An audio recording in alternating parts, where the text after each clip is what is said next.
Yay! Good morning, Unity of Tacoma. It's great to be here. Welcome all of those that are here in the room and those of you that are joining us online. We appreciate having you here. And that was ChristineEss Young. Yes, give it up for ChristineEss. Woo, woo, woo. One of my faves. What is next to me? Beautiful art that was done by Sharon Loader. And so, as our theme for this time of year is the mystical path of a joyful life. This is what we have to enjoy today. So, if you get tired of looking at this, you'll look at that. Let's bring ChristineEss back on for another ditty of sorts, or a good song. Thank you.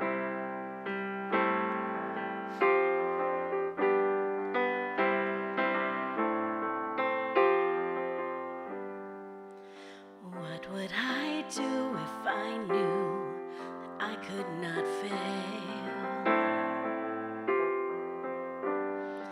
If I believed that the wind always filled up my sail?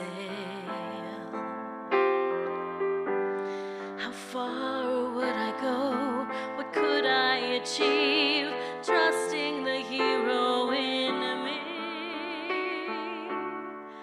If I were brave, I'd walk the razor's edge, where fools and dreamers dare to tread.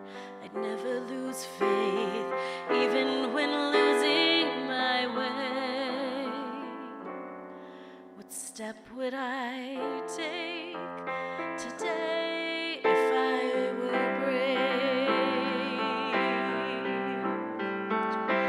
What would I do today if I were brave? What would I do today if I were brave? What would I do today if I were brave? What would I do today if I were brave?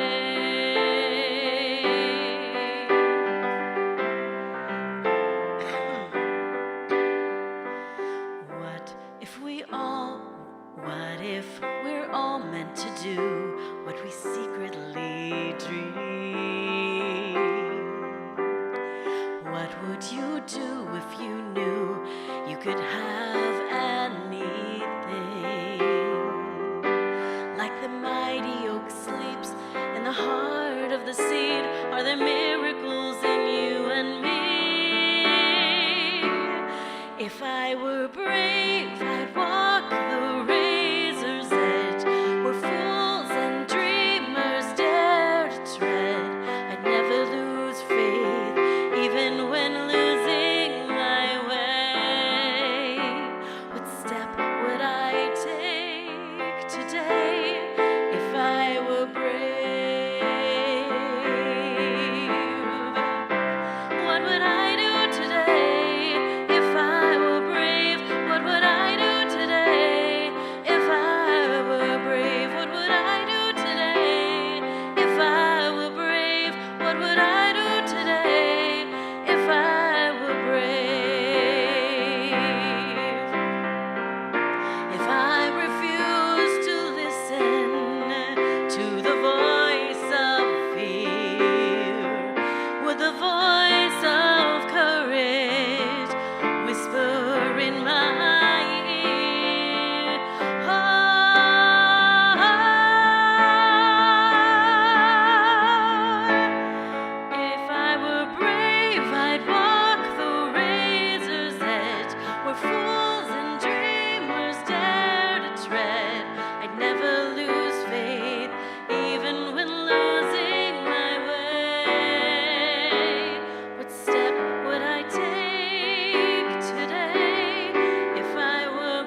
Thank you, ChristineEss. That was fantastic. I appreciate that. As we do our faith in action, we're looking at the book Eternal Heart, The Mystical Path to a Joyful Life by Carl McColman. And we're going to be looking at chapter 4 today, which is focused on renewal. And I actually requested that she sing that song just because the idea of renewal sometimes take our steps that maybe we're afraid to take. And so just a reminder that the steps that we take, what would we do if we weren't afraid, that actually can create renewal.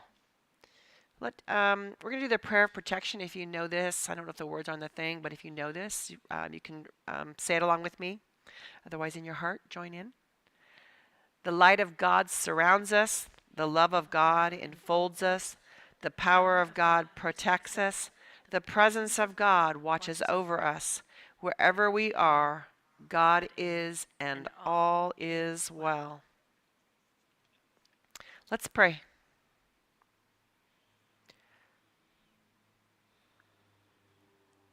Holy gracious light, holy gracious love, holy gracious grace, all that you are, that you surround us and you protect us with those things, and we stand within it with each other right now, whether we are here in the room or online, embracing each other, embracing the wholeness that you are, asking that our hearts be renewed in some way today as we step out for the week. Renew us in some way and have us be aware of that renewal, and that we can see what an impact it has either on our own lives and or somebody else around us. Amen, and so it is. So it is. ChristineEss, will you bless us again? Fabulous.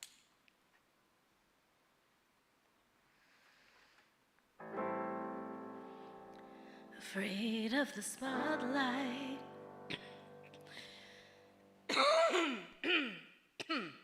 So I had this nasty, obnoxious little frog, and I couldn't get it out quietly, so I just have to get it out loud. Alrighty, that should do it. Afraid of the spotlight, afraid to climb too high, afraid to fall too far, afraid to even try. Told to stay grounded, told to stay where you're secure. Afraid of what others think if you admit you long for more.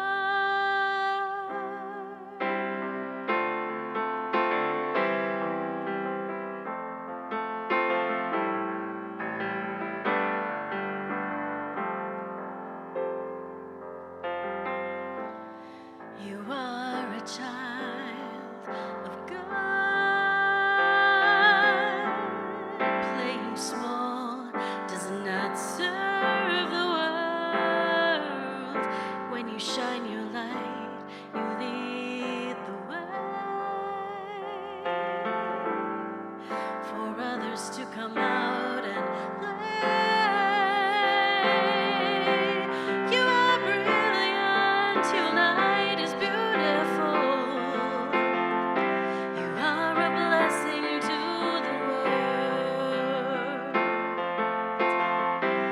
You are brilliant, your light is beautiful. You are a blessing to me.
frightened about shrinking, just so other presence in, so others in your presence won't feel insecure as we cut the bonds of our own fear. We create a space for others to hear. You are brilliant, your light is beautiful. You are a blessing to the world. You are brilliant, your light is beautiful. You are a blessing to me. You are a blessing to me. You are brilliant, your light is beautiful. You are a blessing to the world. You are brilliant, your light is beautiful. You are a blessing. You are a blessing to me. You are so beautiful. You are brilliant, your light is beautiful. You are a blessing to me.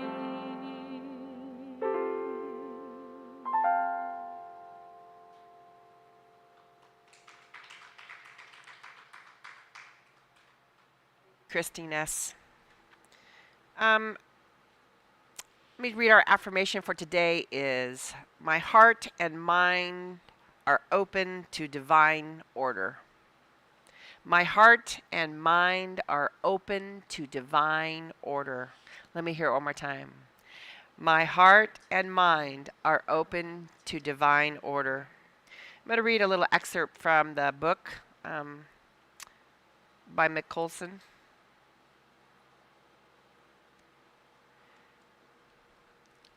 On page 83, in case you're wondering, on his renewal chapter.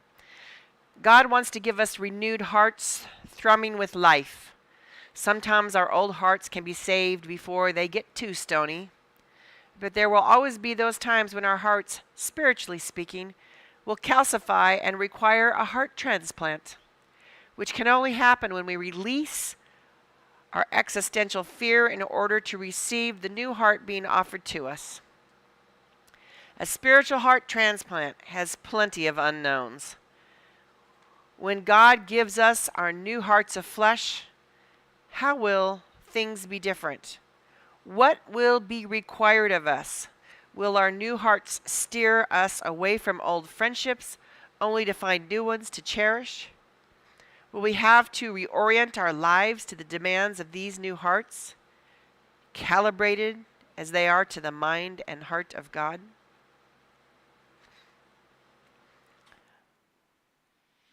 I am just going to switch my screen on my iPad, so think about that for just a second.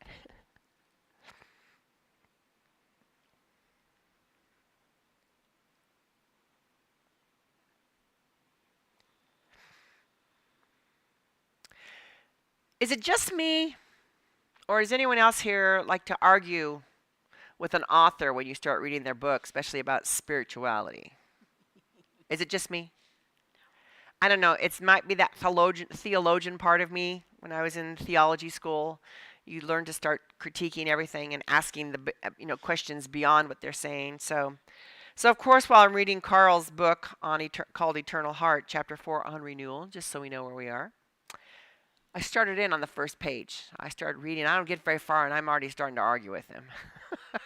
But I keep reading, and I'm like, that's good, but you could take it deeper if you did this. Or what about this aspect? You're not thinking about this with what you're saying. Okay, this is too shallow. You could go deeper by da da da da da da. So this is my reading of the chapter, right? Not that that disqualifies anything that he's saying, doesn't disqualify or make it less than. I just find myself entertained by the way that I would do that with the author. And I mind, and don't tell him this. I'm just kidding. Um, but I found myself thinking a lot of this has been said before. Heard this before, heard that this is not new, not new. But I loved it when he went into the white supremacy stuff and talked about, and you're talking about renewing your heart. And I loved it because all of a sudden he's connecting the renewal of our heart to the bigger community. And you get away from that part when we talk about putting our dreams out there, going for our goals, that it's really focused around me. What do I want? What do I get?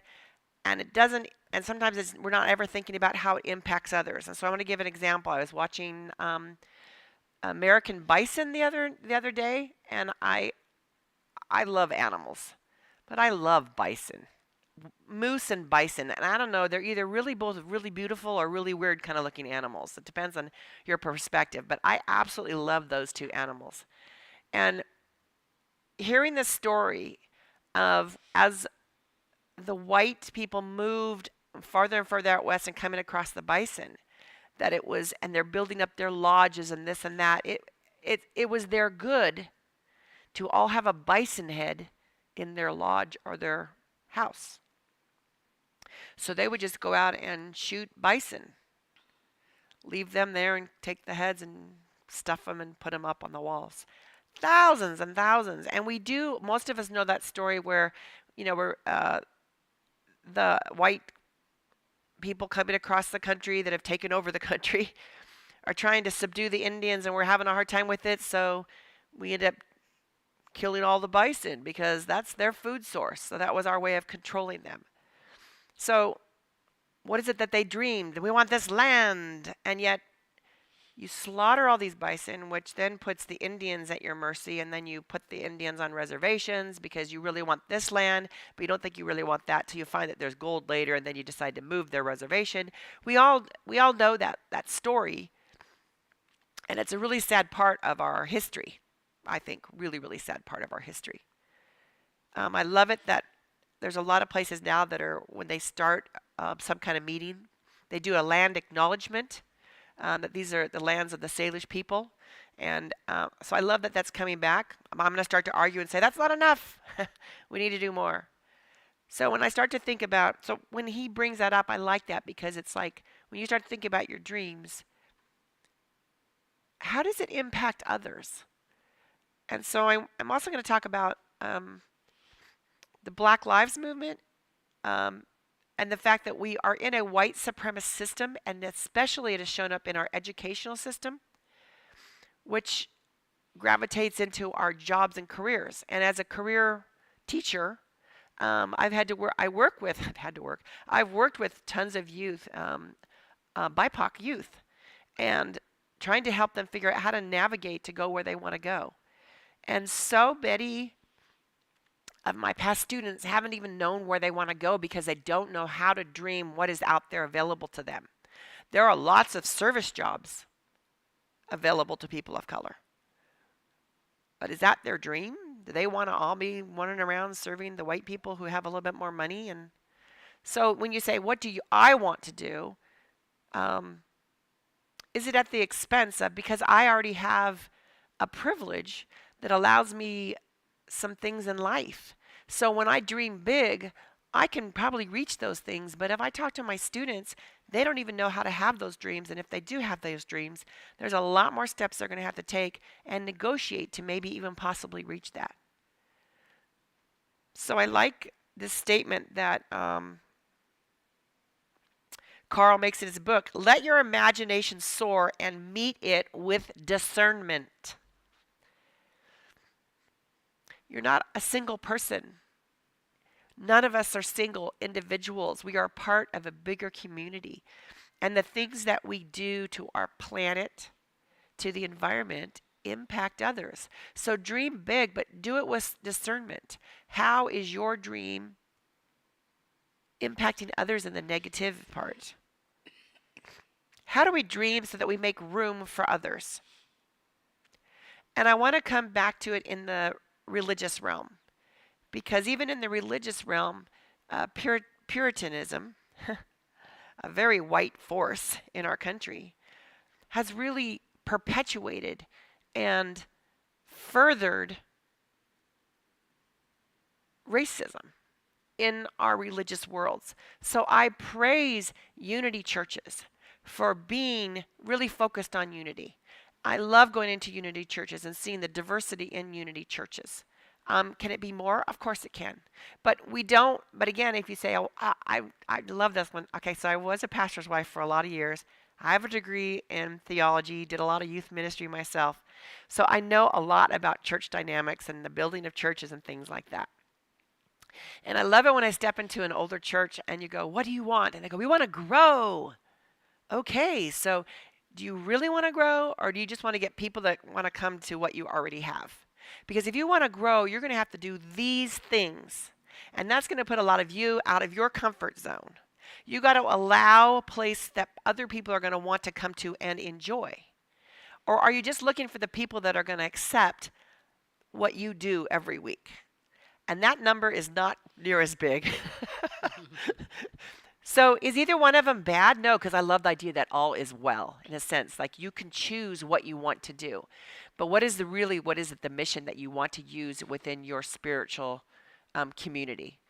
And again, I love Centers for Spiritual Living and Unity Churches and other ones like them that are reaching out, trying to ask these bigger questions and figure out how do we embrace all people. LGBTQIA plus is something we all know what it is. I don't have to explain what each one of those letters means. We embrace that. It gets talked about. Binary folks in our congregations. And when we say, we don't say male and female. We say male and female and binary. We do a variety of things.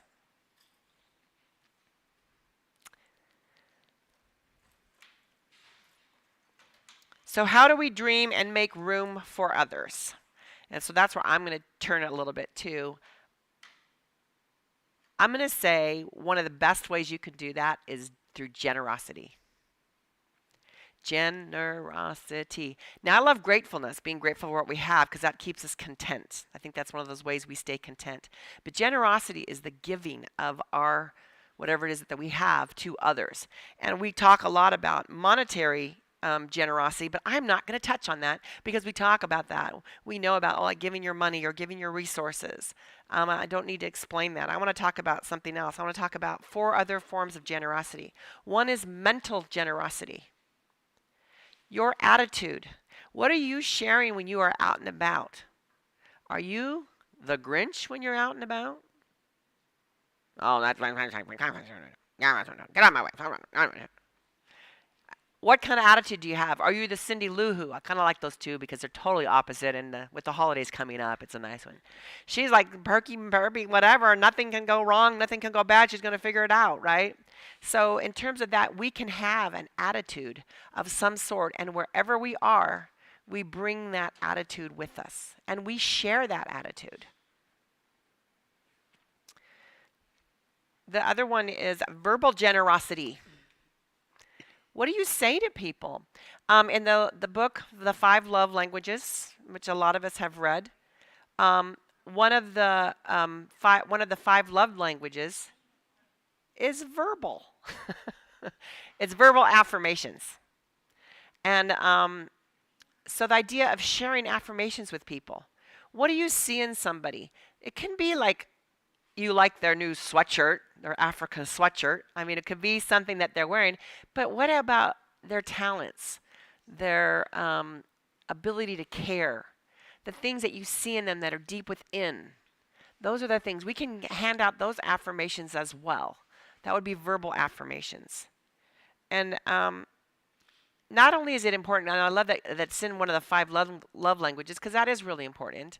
What do you say? But also we find that we need that, right?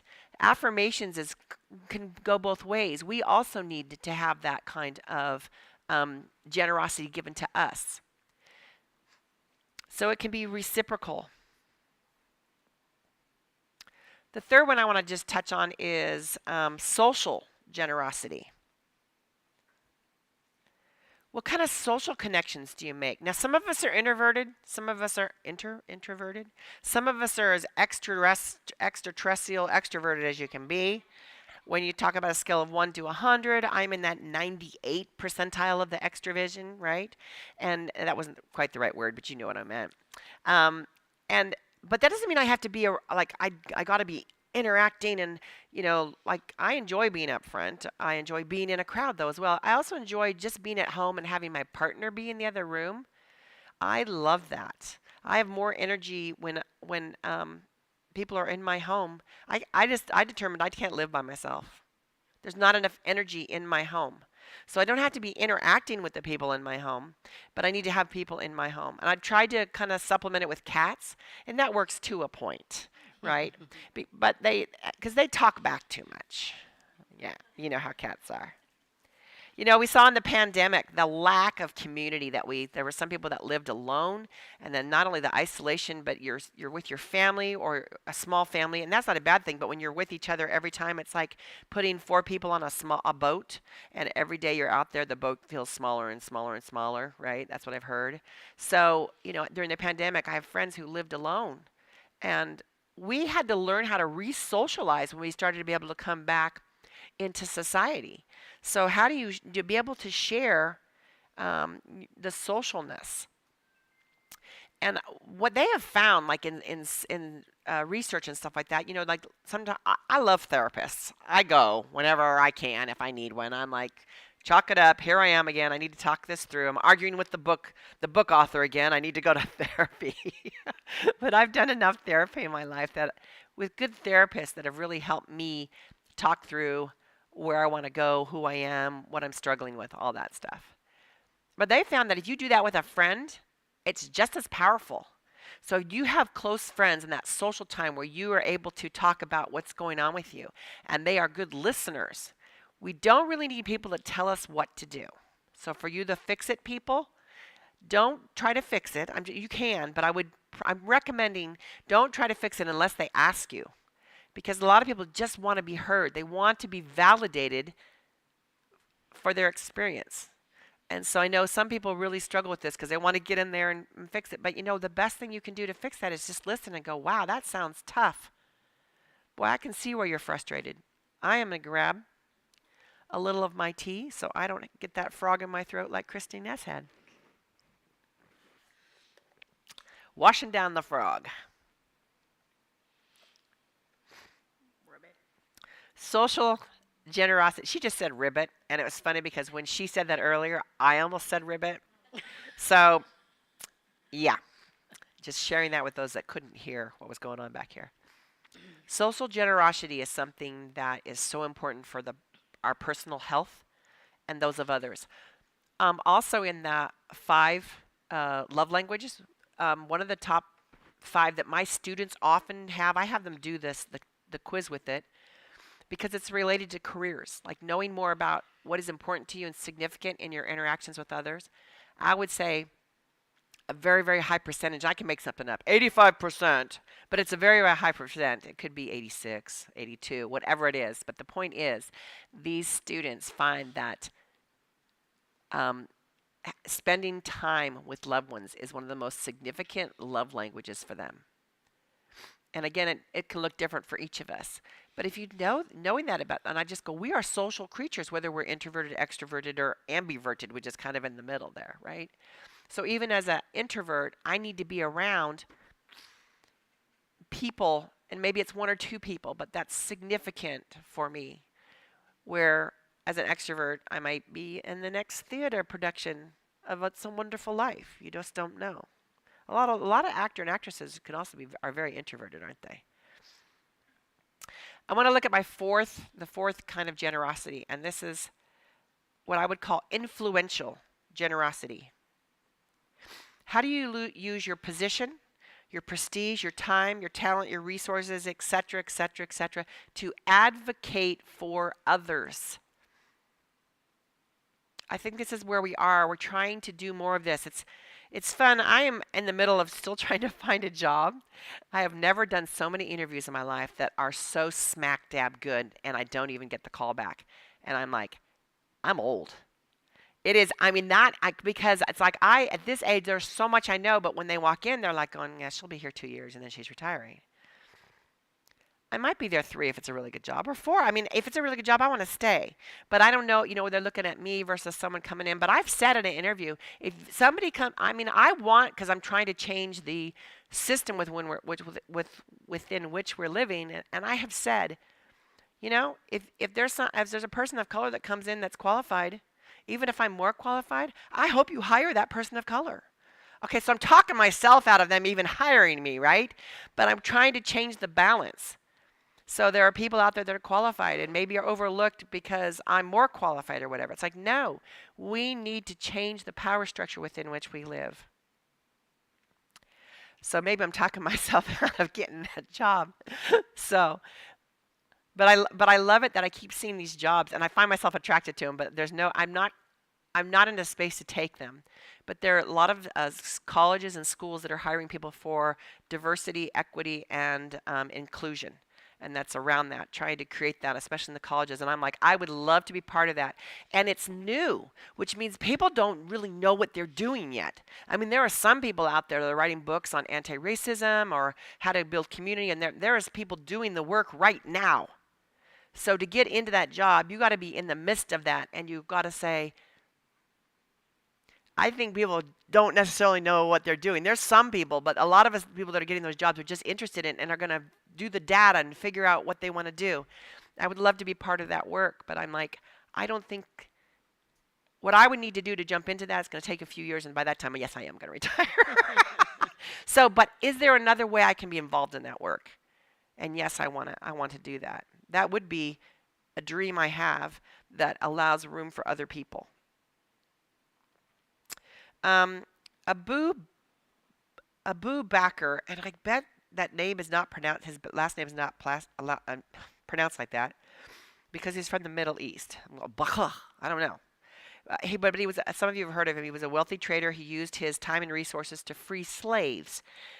He was actually the Prophet Muhammad's chief advisor for about 10 years, from 622 to 632. He says, taking pains to remove the pains of others is the true essence of generosity. Taking pains to remove the pains of others is the true essence of generosity. And he spent his life freeing slaves and advising Muhammad. Who do you know that has suffered to help others be free of suffering? I mean, we know some of the greats. Mother Teresa. Is it Malala? Yeah, she's trying to advocate for education for women, and she got, shot. So, and then there's all the ones, the big ones we know, right? But who are the little ones? In other words, little in terms of maybe they don't get as much focus time, TV time. And I'm hoping you're including yourself in that. Because I think we all, and I know a lot of you that are out there, I know how you look at life and how you live. And I'm sure that there's things that you've done, sufferings that you've taken on to help someone else who's suffering. It could easily be your kids or your parents, or your partner, somebody who's a close friend or a partner, or somebody who's passing away or dying. But I love that is like the true essence of generosity. And that is like giving of yourself, totally giving. So I want to close with just this idea of generosity really blooms, blossoms, and excels when there are no strings attached.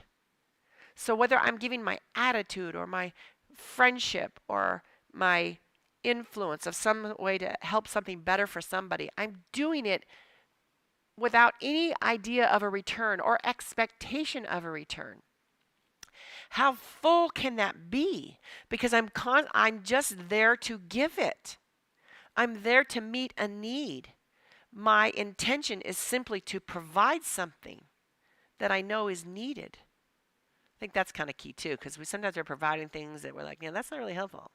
So, but the generosity, I'm giving it because I'm not expecting to have you give me anything back. Yeah, okay. Thank you. And Goddess appeareth, she's female. And she bringeth the clotheth. I appreciate that. Thank you. I was glad I wasn't singing today. Giving without strings attached is also a way to practice selflessness. Who wants to do that? Yeah, I don't see you jumping your hands up in the air, right? We're like, I'm not, but no, think of it, the idea of selflessness. You're giving of, it's just a gift. You're you're not thinking, oh, there's no planning. There's no like thinking like, how can I work this so that I'll get this later or whatever. It's just selflessness. The focus is on giving, and we know how that feels when you give. There's always that part that you're like, I hope they like it, right? But that's a little bit of the expecting something in return, right? That I don't know, for some reason this is something I do well. I don't know if it was my parents that taught me this. I'm going to say not, but because I love my parents. My parents are great and they do a lot of wonderful things, but I didn't really learn the giving thing from them. I think I learned it from my neighbors that were the most generous people. And I just kept thinking, wow, this is amazing how they just kind of give to the neighbors and give me opportunities to do things and give to each other and talk, so positively about other things. And I thought, wow, I want to be like that. So I think I started practicing that and just giving. And you don't care if somebody says thank you, or you don't care if they, you know, you don't care what the response is going to be. So my nephew's wife is created. She made an independent film, and she put on a good to go fundraiser type thing, right, to raise $15,000 to $18,000 so she could make this film. And when I saw that come out, I'm like, oh, I have given her money, and I sent it off. Not another, and like if you spend this much, we'll acknowledge you. And I'm like, nah, I don't want the acknowledgement, but I want to send it off, right? Oh my gosh, I get this little voice on my phone. Oh my gosh, you're gonna make me cry. I gave her $100. $100 out of 15,000. Oh my gosh, you're gonna make me cry. Just so appreciative, and I feel loved. I did not expect that, but it was really quite the treat. But it was like, oh my gosh. So every time she sent out a report, I would just send more money because, like, oh, where she's got up to here, and then I'd get the same phone call, and it was 45 seconds long. It's so super cute. But I never did it to get that. I'm just thrilled that I can give to a project that somebody's trying to do, that's artsy, and they get to put their life into this, right? So that's the reason I'm giving. It's a bonus that I get that, but I'm sure not expecting it. But think of the bonus of the other people. When you give freely, they don't have to keep track. Well, no, I got to make sure I give that another book back to so and so, and I give another check to the food bank because they blah blah blah, and my friend I gotta and keeping track, and then you're like, is it my turn to pay for the lunch or is it your turn to pay for the lunch, right? And so there's none of that keeping track part. When you give freely, they can accept it freely. So coming back just in closure, when you think about dreaming,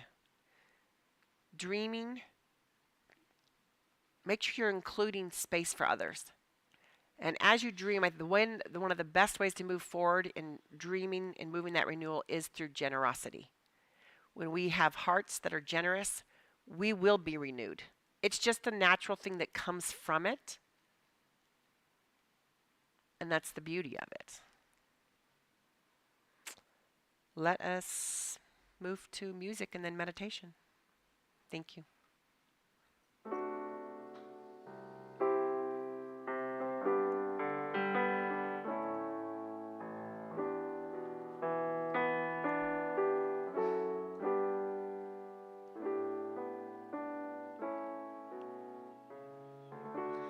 Use me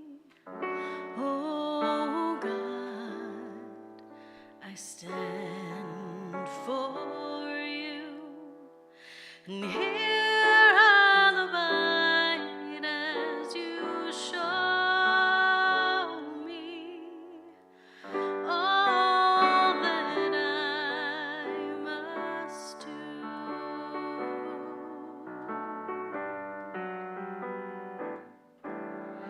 I used to think God was the sun, God is the sun, but God's so much more than the earth and the stars or all of creation. God is creator, all in all, needing us to shine its light as me, as you saw, use me. Oh God, I stand for you, and here I'll abide as you show me all that I must do.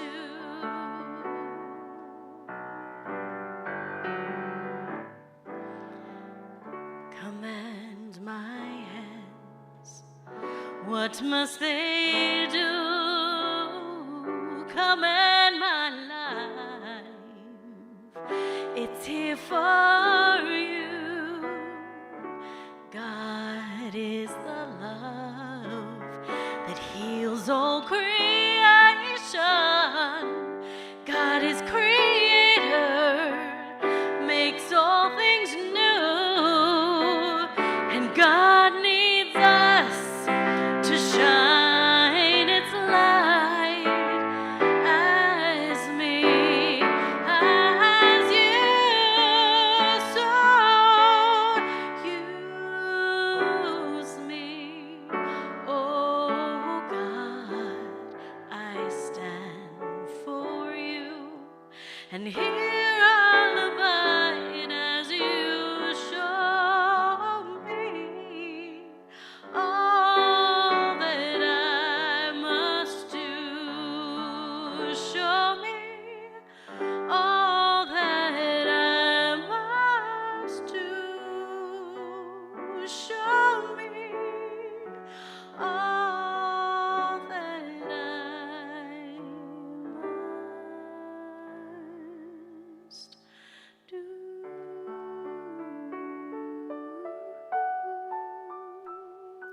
As we move into a time of meditation, and ChristineEss, you're welcome to play background music if you'd like.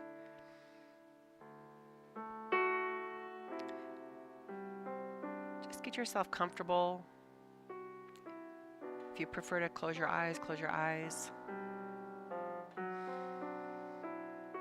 And turn within and just focus on your breath. Focus on it as it comes in, fills up your lungs. And as you push the air back out, you know, the lungs are quite generous, because as we bring that air in, it passes along the oxygen to the bloodstream and the heart, and it moves through our system. So the oxygen from each breath that you take in feeds your body.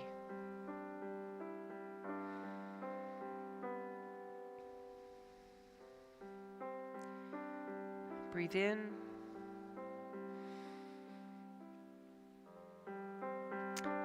See if you can find a place of gratitude for that. Gratefulness for the breath, for the lungs, for the bloodstream that move your heart, and the bloodstream that moves the oxygen through your body. Just notice the generosity, that it working together and sharing.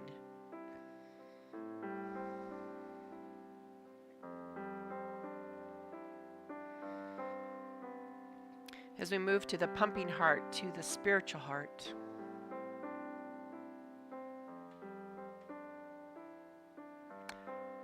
We'll start with the question. God, source of life, source of love, how can you use me? How do you want to use me? Just open yourself up to that question. How do you want to use me?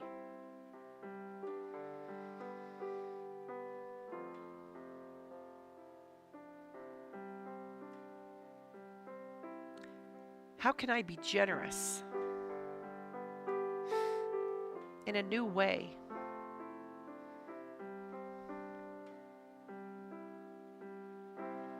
Knowing that generosity is the very thing that's going to renew your heart.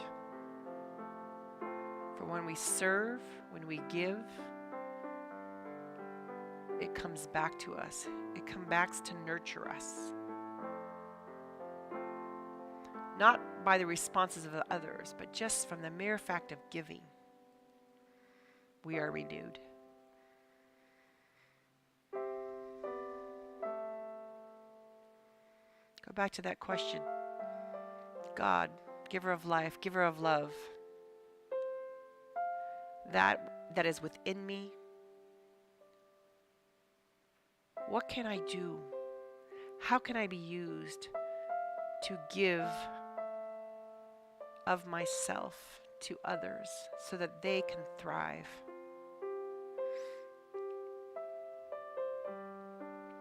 I want it to be silent just for a bit. The music continue to play, but I'm not going to talk for a while, so that you can just tap into that and see what is it that the giver of life, the giver of love would like you to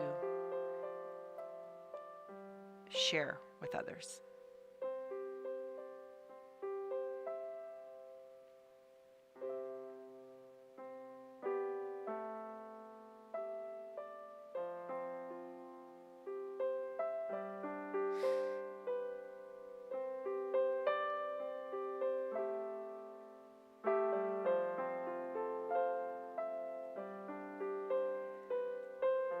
The gift is in the giving. We've heard that before, but it truly is in the giving of itself. And yet we can still dream, go after our dreams, but continue to use our heart and our head and allow space for others. How do we do that? How do you want to do that? Where's a change maybe that a way of thinking differently, a way of doing something differently? What kind of challenge can you draw from that idea?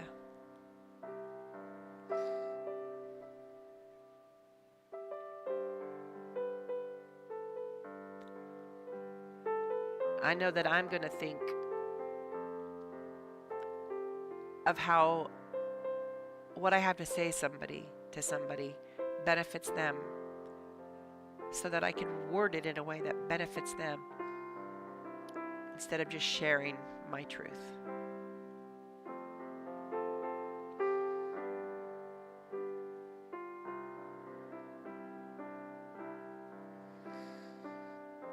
When you're ready, go ahead and come back to the present. Open your eyes.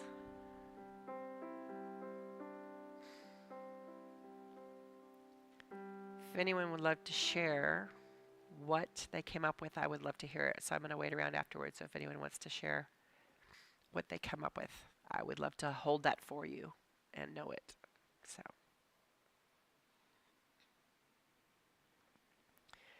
So we've come to the part in the service where we open our hearts again now for the giving of donations to support the mission and the outreach programs here at Unity of Tacoma. And it's always fun to see in the newsletter what's happening. The works at Unity of Tacoma are always very connected to two things, I think. Community, building community among yourselves, and very connected to giving to the community around. And I love that about them. There are several ways you can give. You can get on their Facebook page, facebook.com. It's Unity of Tacoma. Unity of Tacoma. So they're very easy to find. Sometimes when I forget what I'm doing, I just type them in and find it. But you can pay through PayPal. You can donate through Zelle and through the phone number. So there's a couple ways you can mail a check even if you're still like to do the check things. Those checks are kind of fun to write still.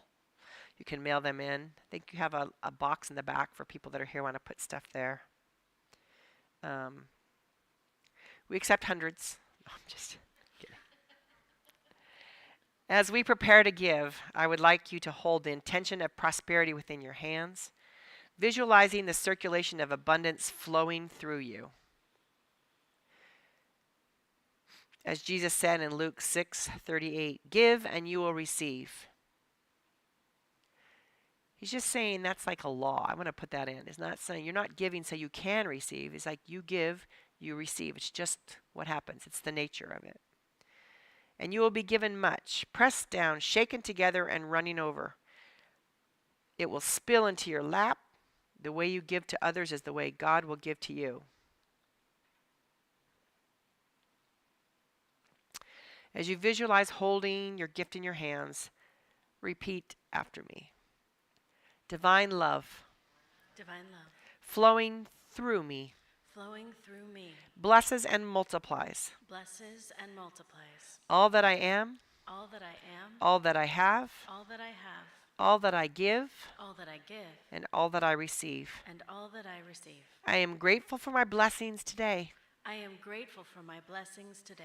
I am grateful in every way. I am grateful in every way. And so it is. Amen. And so it is. Amen. May the blessings of your gift bring more blessings back to you. But thank you for giving without any strings attached. We thank you for the love and support of Unity of Tacoma. It feels weird to just jump right into those announcements. We got announcements. So put on your costumes for our Halloween Sunday, which is next Sunday at 10 a.m. Gotta think about that. That would be fun. Nicola Linde. I said it right, Linde. She will be here. She's fabulous. And the theme next week will be orange. Today it was green. They're continuing the Zoom book study for Faith in Action, and it's on Tuesdays. So this Tuesday at 6:30 p.m. They will be looking at chapter 4, so you can jump into it, dig around, find yourself arguing, hopefully. That will be led by Reverend Lori, I think. And then we will meet here again on Saturday, November 4th at 11 a.m. for sandwich making for the unhoused. If I don't find a job, I may soon be unhoused and I may be here looking for a sandwich. Let us close with a benediction. May the light of God fill each of us and stem from us to bring light into the world, into places that are darker, that need to be lightened, so that we need to see what's out there and how we can benefit the world. Give us the confidence. Take away the fear so that we have the confidence that we are brave to reach out and give to help others have a better quality of life. Let us be the vessels for that. And so it is. Amen. Let's close with our peace song.